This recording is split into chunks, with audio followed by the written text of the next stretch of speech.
வணக்கம். All in one zone devotion சேனலுக்கு உங்களை அன்புடன் வரவேற்கிறேன். இன்னைக்கு நம்மளுடைய சேனலில் செவ்வாய்க்கிழமை இல்லையாங்க, இன்னைக்கு முருகனுக்கு விசேஷமான நாள் மற்றும் இன்னைக்கு அங்காரகன் என்று அழைக்கப்படுகின்ற செவ்வாய் பகவானுக்கும் உகந்த நாளாகவே சொல்லலாங்க. அதாவது இன்னைக்கு செவ்வாய் தோஷத்தை பற்றி முழு விவரமாக பார்க்கலாம். அதற்கு முன்னால் நம்மளுடைய சேனலை தான் ஃபர்ஸ்ட் டைம் பார்க்குறவங்களா இருந்தாலும் சரி, சப்ஸ்கிரைப் பண்ணாமல் பார்க்குறவங்களா இருந்தாலும் சரி, நம்ம சேனலை சப்ஸ்கிரைப் பண்ணிக்கோங்க. கூடவே அந்த பெல் பட்டனை ப்ரெஸ் பண்ணிக்கோங்க. ஆல் என்கின்ற ஆப்ஷனையும் ப்ரெஸ் பண்ணிக்கோங்க. அப்போ தான் நான் போடுற வீடியோஸ் எல்லாம் உங்களுக்கு உடனுக்குடன் நோட்டிஃபிகேஷனில் மிஸ் பண்ணாமல் தெரிய வரும். சரி வாங்க, இப்போ நம்ம வீடியோக்குள்ளே போகலாம். அதாவது செவ்வாய் தோஷம் அப்படின்னா என்ன, செவ்வாய் தோஷம் எதனால் வருகிறது, அதனோட விளைவுகள் என்ன அப்படின்னு பார்க்கலாம். அதாவது நிறைய பெண்கள் நம்ம பார்த்துருக்கலாங்க, ஆண்களும் சரி பெண்களும் சரி, திருமண வயதை தாண்டி நிற்கின்ற பெண்கள் மற்றும் ஆண்களும் இந்த பருவ வயதை தாண்டி திருமண வயதை தாண்டி நிற்கின்ற ஆண்களும் சரி, சரியான வரன் அமையாமல் போயிருக்கலாம். மற்றும் 40 வயதும் ஆகி திருமணம் ஆகாத நிறைய ஆண்கள் இருக்கிறார்கள். இந்த செவ்வாய் தோஷம் எதனால் வருகிறது, ஏன் வருகிறது அப்படின்றத தான் நம்ம இன்னைக்கு பார்க்க போகிறோங்க. அதாவது ஒருவருக்கு தோஷம் அப்படின்னு சொன்னால், முன் ஜென்மத்தில் தெரிந்தோ தெரியாமலோ அறிந்தோ அறியாமலோ செய்த பாவமும் சரி, இந்த ஜென்மத்திலும் சரி அவர்கள் செய்த பாவமும் சரி, அறிந்தோ அறியாமலோ தெரிந்தோ தெரியாமலோ செய்த பாவம் தோஷமாக மாறுகிறது.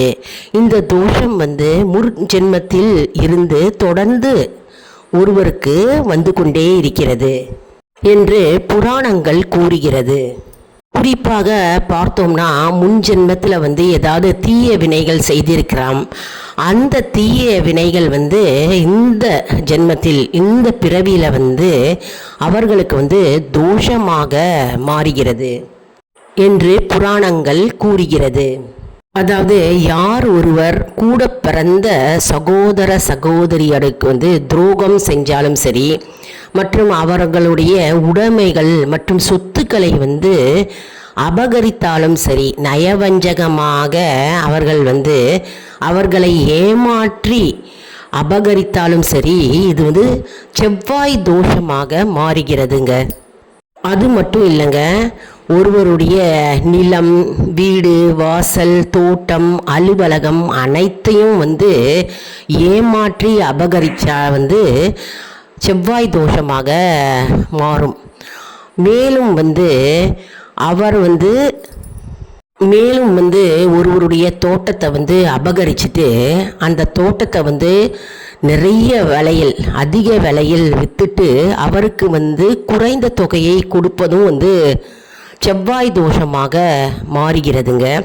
மற்றும் பத்திரத்தை ஏமாத்தினாலும் செவ்வாய் தோஷமாக மாறும்.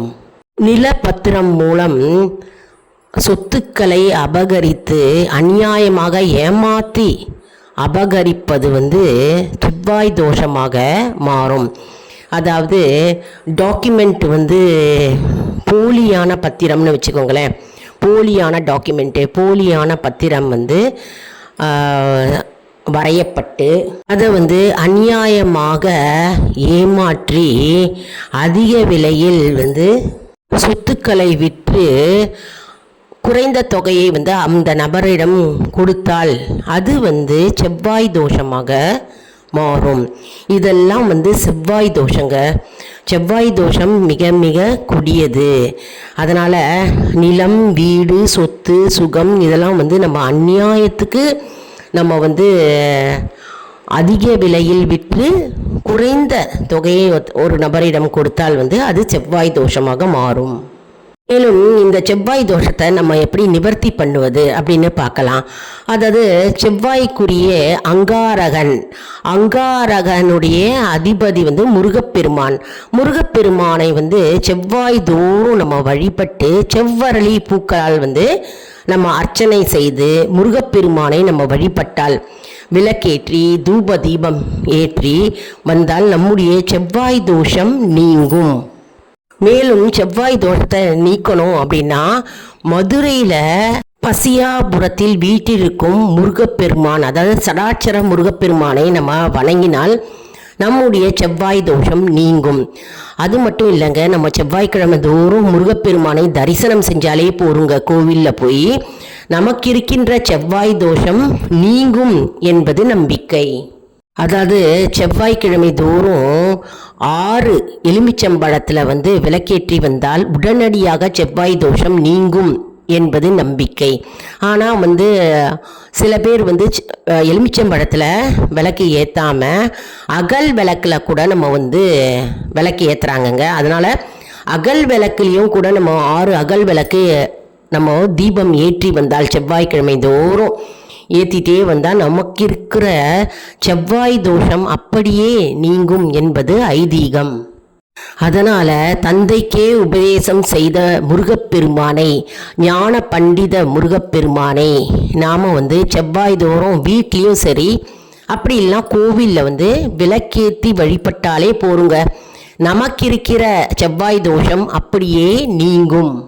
மேலும் செவ்வாய்க்கிழமை அன்னைக்கு நம்ம முருகப்பெருமானுக்கு மட்டும் இல்லைங்க, ராகு காலத்தில் துர்க்கை அம்மனுக்கு நம்ம விளக்கேற்றி வந்தாலே போருங்க, செவ்வாய் தோஷம் நீங்கும். அதாவது கோவிலுக்கு போக முடியல அப்படின்றவங்க வீட்டில் ராகு காலம் செவ்வாய்க்கிழமை 3:04 ராகு காலம் வருதுங்க. அந்த 3:04 ராகு காலத்தில் நம்ம விளக்கேற்ற வேண்டும். வீட்லேயே விளக்கேற்றி வந்தாலே போகிறோம், நமக்கு இருக்கிற ராகு தோஷம் நீங்கும், செவ்வாய் தோஷமும் கூட நீங்கும். ராகு காலத்தில் துர்க்கை அம்மனுக்கு நம்ம வீட்லேயே மனதார துர்க்கை அம்மனை நினச்சிண்டு நம்ம விளக்கேற்றினாலே போருங்க, செவ்வாய் தோஷம் நீங்கும். அதனால் செவ்வாய்க்கிழமை தோறும் முருகப்பெருமானுக்கும் சரி மற்றும் துர்க்கை அம்மனுக்கும் சரி வீட்லேயே, கோவிலுக்கு போக முடியாதவங்க வீட்டில் விளக்கேற்றி நம்ம வழிபடலாம். அதனால் செவ்வாய் தோஷம் அப்படின்னாலே நம்ம பயப்பட வேண்டாம். அதாவது முருகப்பெருமான், அதாவது செவ்வாய்க்கு அதிபதியான முருகப்பெருமானை நம்ம வேண்டி வழிபட்டாலே போரும், நமக்கு இருக்கிற செவ்வாய் தோஷம் அப்படியே நீங்கும் என்பது நம்பிக்கை. மேலும் வீட்டில் வாஸ்து தோஷம் இருக்குது, மேலும் வீட்டில் வாஸ்து குறைபாடு இருக்குது, இதெல்லாம் சரி பண்ணணுன்னா கூட முருகப்பெருமானை செவ்வாய்க்கிழமை தோறும் விளக்கேற்றி வழிபட்டாலே போருங்க. நமக்கு இருக்கின்ற அனைத்து தோஷங்களும் வீட்டில் இருக்கும் அந்த நிலக்குறைபாடு, அதாவது வாஸ்து குறைபாடு, அதெல்லாம் நிலப்பிரச்சனை அதெல்லாம் நீங்கும். அது மட்டும் இல்லைங்க, இந்த கோர்ட்டு வழக்கு இதெல்லாம் நீங்கணும் அப்படின்னா நம்ம செவ்வாய்க்கிழமை தோறும் முருகனை வழிபட்டாலே போரும். முருகப்பெருமானை நம்ம மனதார நினைத்து ஓம் சரவணபவ, ஓம் சரவணபவ, ஓம் சரவணபவ என்று நம்ம 6 முறை அப்படி இல்லை 108 முறை நம்ம அந்த மந்திரத்தை ஜபித்து வீட்டில் விளக்கேற்றி முருகப்பெருமானுக்கு சந்தன குங்குமம் வைத்து தூப தீபம் காண்பித்து மற்றும் வாசனை மலர்களால் அலங்கரித்து, செவ்வரளி பூ கிடைச்சா செவ்வரளி போட்டால் ரொம்ப விசேஷங்க. உங்களுக்கு முடிந்த அளவுக்கு ஏதாவது ஒரு பிரசாதத்தை நைவேத்தியம் செய்யலாம். கல்கண்டு, பால், திராட்சை, பழங்கள் இதெல்லாம் வச்சு நைவேத்தியம் செஞ்சுட்டு முருகப்பெருமானை நம்ம மனதார நினைத்து நம்முடைய வேண்டுதல்களை வைத்தால் கண்டிப்பாக நம்முடைய வேண்டுதல்கள் அப்படியே நிறைவேறும் மற்றும் செவ்வாய் தோஷம் அப்படியே நீங்கும் என்பது நம்பிக்கை. அதாவது செவ்வாய்க்கிழமை 11 வாரங்கள்ங்க துர்க்கை அம்மனுக்கு ராகு காலத்தில் விளக்கு ஏற்றினாலும் நமக்கு இருக்கின்ற செவ்வாய் தோஷம் நீங்கும். 11 வாரங்கள் நம்ம ஏற்றிகிட்டே வந்தால் செவ்வாய் தோஷம் நீங்கும். முருகப்பெருமானை நம்ம நினைத்து செவ்வாய்க்கிழமை தோறும் நம்ம 6 வாரங்கள் ஏற்றினாலே நமக்கு நல்ல பலன் கிடைக்கும். மற்றும் நமக்கு இருக்கின்ற அனைத்து திருஷ்டி தோஷங்கள் அனைத்தும் நீங்கும். மற்றும் வீட்டில் செவ்வாய் வெள்ளிக்கிழமை அன்னைக்கு நம்ம சாம்பிராணி தூபம் காட்ட வேண்டும். தினமுமே சில பேர் வீட்டில் காட்டுவாங்க. அப்படி காட்ட முடியாதவங்க செவ்வாய்க்கிழமை காட்டலாம், வெள்ளிக்கிழமை தோறும் காட்டலாம், இல்லை வாரத்தில் ஒரு நாள் செவ்வாய்க்கிழமை மட்டும் காட்டலாம். அப்படி இல்லைன்னா வெள்ளிக்கிழமை மட்டும் வீட்டில் காட்டலாம். வீட்டில் இருக்கும் அனைத்து அறைகளிலும் காட்டணுங்க. எல்லா மூலை முடுக்குகளிலும் நம்ம இந்த வாசனை திரவியமான நம்ம சாம்பிராணி தூபம் காட்ட காட்ட வீட்டில் இருக்கும் அனைத்து துர்சக்திகளும் தீய சக்திகளும் நீங்கும். மற்றும் நம்ம விளக்கேற்றிகிட்டே வரோம் இல்லையா, அந்த விளக்கேற்ற ஏற்ற நமக்கு இருக்கின்ற செவ்வாய் தோஷங்கள் அப்படியே நீங்கி நம்முடைய வாழ்வு வெற்றி பெறும். செவ்வாய் தோஷத்தை நீக்குவதற்கான எளிமையான முறை தானங்க, ரொம்ப சிம்பிள். விளக்கு தாங்க நம்ம ஏற்ற போகிறோம். முருகனுக்கு விளக்கேற்ற போகிறோம், துர்க்கை அம்மனுக்கு விளக்கேற்ற போகிறோம். விளக்கேற்றி நல்லா நம்ம முருகப்பெருமானையும் துர்க்கை அம்மனையும் மனதார பக்தியுடனும் நம்பிக்கையுடன் செஞ்சாக்க கண்டிப்பாக நாம் இந்த தோஷத்திலிருந்து விடுபடலாம்.